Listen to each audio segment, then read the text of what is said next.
Bonjour à tous. Aujourd'hui, suivez le grand exemple. Je suis le chemin, la vérité et la vie. Nul ne vient au Père que par moi. Jean 14 au verset 6.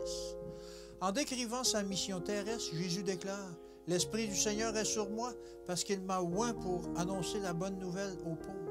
Il m'a envoyé pour guérir ceux qui ont le cœur brisé, pour proclamer aux captifs la délivrance et aux aveugles le recouvrement de la vue, pour renvoyer libres les opprimés, pour publier une année de grâce au Seigneur. » Sommes-nous assez intimement assimilés au Christ au point de représenter son œuvre et de suivre son exemple? Son travail imprima son caractère à sa mission et démontrait qu'il avait été divinement envoyé. La tendre compassion, l'amour, la miséricorde étaient révélés par chacune de ses paroles, chacun de ses actes. Les plus pauvres et les plus humbles s'approchaient de lui sans crainte.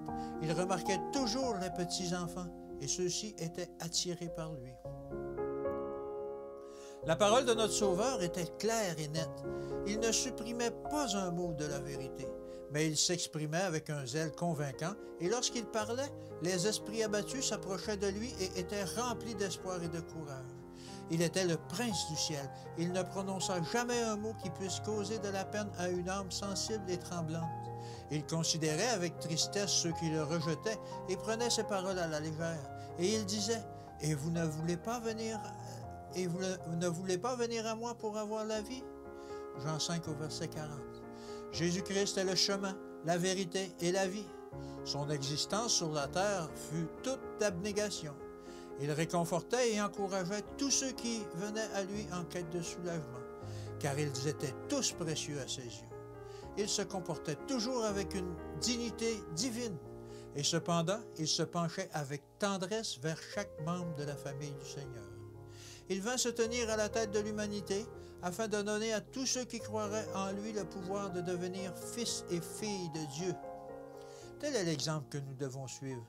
Si nous suivons cet exemple, l'ennemi ne recevrait pas une aussi grande part d'attention et d'honneur de la part de ceux qui professent être les disciples du Christ, mais qui en réalité se laissent prendre aux artifices de Satan. Dieu envoya son Fils dans le monde afin que ceux-ci qui croiraient en lui ne périssent point, mais qu'ils aient la vie éternelle. Ses disciples doivent faire preuve de l'honnêteté la plus stricte, de justice et d'intégrité dans toutes leurs affaires.